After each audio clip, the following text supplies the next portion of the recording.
So open world games are probably my second favorite genre of games, and my first is something we'll get to later on, but for now, let's just focus on open world games for the Steam Deck. Now I know open world games catch a lot of flack because in a lot of cases they can get kind of bland and mundane, which I hate to say, but a lot of them can become sort of tower climby collectathons, then kind of feels like we're just seeing the same thing over and over. But nonetheless, there's still something magical about a giant sprawling open world that's done right, particularly when it gets crunched down into the handheld format, and it's just kind of cool to have like a massive world to explore full of colorful characters and interesting things that you can do, but again, in a portable way that you can just sort of jump into and jump out of at will. So that's really what today's video is all about, and I'm going to go over some of the open world games that I've played so far and tested on the Steam Deck, and these are titles that I can personally vouch for. Now I would not say that every game on this list runs perfectly flawlessly, but they run well enough that they're definitely worthy of your consideration, and none of the things that have been sticking points for me for any of these games have been something that would not have me return to the game at all, and in fact all of these have played really well on Steam Deck so far. So all that being said, let's just go ahead and jump in with a slightly older open world title, but one that was a precursor to a more modern kind of zombie open world game,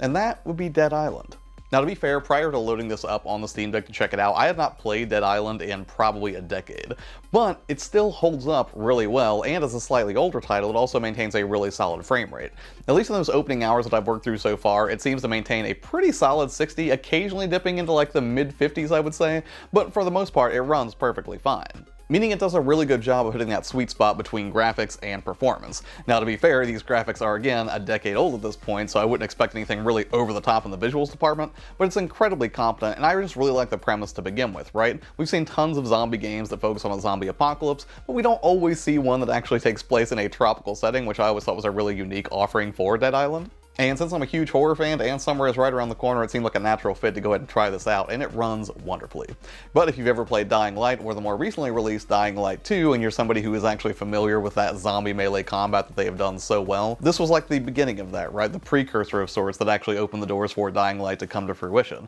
And since the same team worked on it, a lot of the combat's going to feel incredibly familiar if you've played the Dying Light games and you want to dive into Dead Island. And I would hardly say this is the largest open world on this list, but it is fun to just go ahead and explore this sort of island paradise and see the absolute ruin that's come to it as it's been completely overrun by zombies, and you do your best to survive by scrounging whatever you can to engage in just tough bouts of melee combat, or seeing what ways you can serve the other survivors that are trying to make do on the island with you. And again, not a top tier title, and certainly not the largest open world that's going to be on this list or anything, but if you're just looking for a fun zombie romp that's going to give you a relatively open world to explore with a unique twist on the formula, I still think Dying Light holds up really well all these years later. And because I'm not ready to jump off that horror train just yet, the next one that I would say is The Evil Within 2.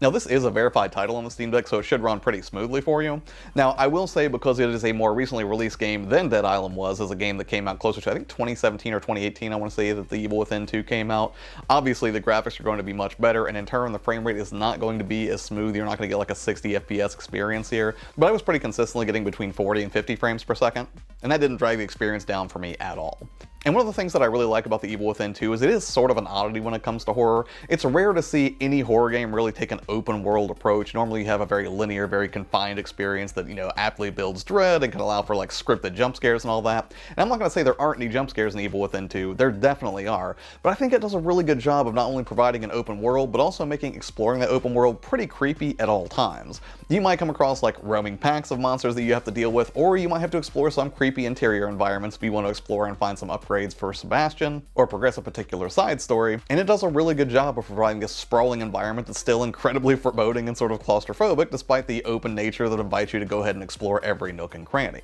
I will say I don't think the story was the strongest in The Evil Within 2, but what I can say is that I really love the way that they presented it, because in addition to having, again, this wide open world for you to explore, there are still some really tightly scripted events that are very cinematically doled out to you, and aside from maybe some of the more recent Resident Evil releases, I have to say that from a production value standpoint, I think that The Evil Within 2 is really one of the top in the horror genre that I've seen in the past few years. And considering I've stopped and started this game about 3 different times, it was really awesome to jump in on the Steam Deck, which again, I really like horror games on the Steam Deck because it does provide a more intimate experience, although I will also say that it does make me a little worried that during some terrible jump scare I'm going to freak out and just chuck this thing across the room. But if you are looking for a creepy open world, The Evil Within 2 can definitely provide that. But now let's turn our attention to a much larger open world on the Steam Deck, and that is the one featured within Red Dead Redemption 2.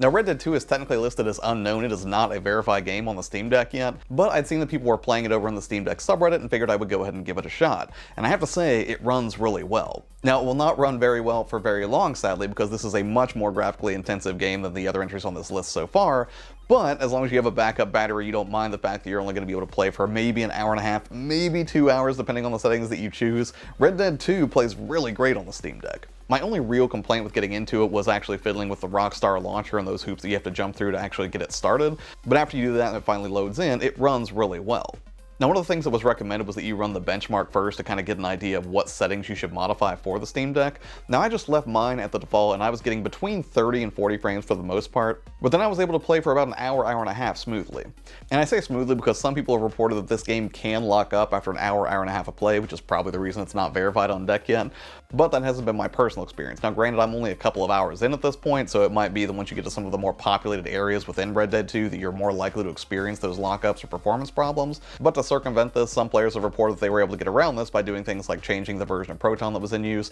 or just scaling down certain effects to make sure that it's not taxing the GPU so hard. Again, I only played it with basically the stock settings that were in place and really didn't make any hardcore adjustments or anything like that, and for me, it played fine. But if you try it yourself and you are having a little bit of trouble with it, again, I would always recommend that you check out the Steam Deck subreddit or bomb around on YouTube and see if you can find anybody else who's kind of published the settings that they've used to get the smoothest experience. But my experience actually playing Red Dead 2 on the Steam Deck has been pretty great so far. It is a very, very slow game. Seriously, like moving Arthur around feels like you're just kind of wading through waist-high molasses. Like, it's a slow moseying sort of game, which I guess makes sense as sort of a Western style game. But I have to say, out of all the games that I've tested on the Steam Deck so far, Red Dead 2 might be one of my favorites because it's just kind of mind-boggling to me that a game that is just this massive in scale actually runs smoothly. And having previously only really seen this run on the PlayStation 4 in my living room, it's kind of insane to have a game, again, of this scale that just works on a handheld. And hopefully they'll continue to optimize this further and Red Dead 2 actually will make it to the verified list at some point. And now onto a Rockstar game that actually is listed as playable on the Steam Deck, and that is Grand Theft Auto 5.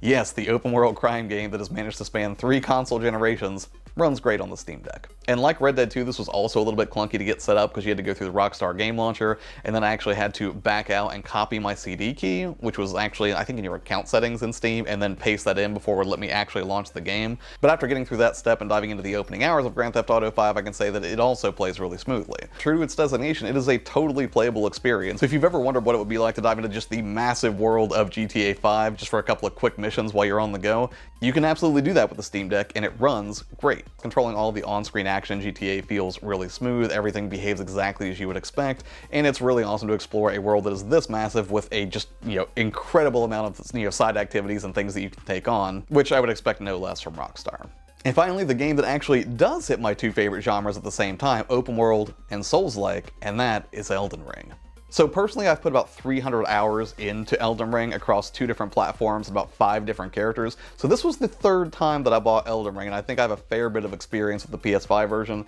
and the Xbox Series X version at this point to kind of get an idea of, what that experience is like, jumping down to the Steam Deck versus these next generation consoles that have already been out for a while. And I have to say it was way smoother than I expected it to be. And the reason I say more than I expected it to be is because PC players of Elden Ring did not have a very smooth launch when it came to that game on PC. There were a lot of crashes and performance problems that were being reported, and I was blissfully unaware of any of that because I was doing all of my Elden Ring play on the PS5 and the Series X, where it ran pretty smooth. So I was a little bit worried that this would not run very well on deck at first, but true to that Digital Foundry video that I watched some time back, it runs great on the Steam Deck. And at least for a time, whatever optimizations they put in place must have worked, because I'm guessing that this is probably the best way that you could have played the PC version, at least for a little bit. But to be fair, I'm kind of speaking from a position of ignorance on that front because I'm more of a console player and not a PC gamer, and really the only way that I could get into PC gaming was because of a device like the Steam Deck. So now that I had it in hand, and now I could try this big open world of Elden Ring in the handheld, does it hold up there? And the answer is yeah, it does.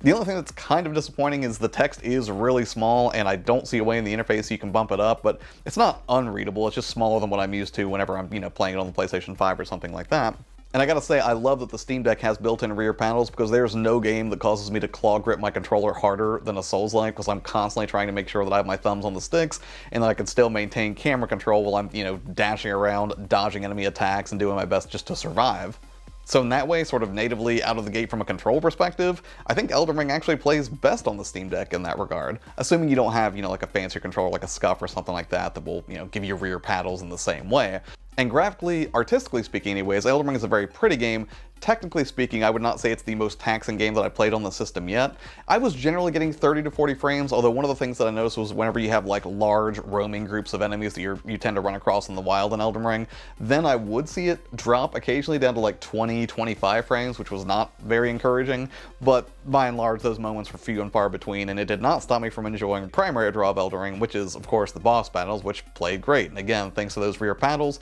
made it a much smoother gameplay experience than the claw grip that I was using historically on the PS5 and the Series X when I played it. So if you haven't played Elden Ring yet and you're thinking about jumping in but wondering like, ooh, does it perform that well on Steam Deck? Is it really worth full price submission? Yeah, it totally is. Again, it's not the most visually arresting version of the game or anything on Steam Deck, but it's definitely playable. So if you want your open world Souls-like fix on the go, Elden Ring will definitely give you that on the Steam Deck. And finally, just as a couple of off-the-cuff honorable mentions I was thinking about as I was recording this, Forza 4 does work pretty decent, although it does definitely experience lockups, and I didn't know if you could technically include a racing game for open world, but I mean, Forza is technically an open world, it's just not the kind you typically think about, I think, whenever you're discussing this genre, but it is a lot of fun on Steam Deck when it works. Again, I do experience lockups on that game probably every 30 or 40 minutes, hopefully it'll get optimized at some point in the future and be a verified title, but it looks really pretty whenever it's running. And then also, I guess I could throw in Bully, also from Rockstar, but I feel like I already talked about that in a previous video and how well it runs because it is a slightly older game and everything. But yeah, two also technically open world games that I've played and enjoyed on the Steam Deck so far.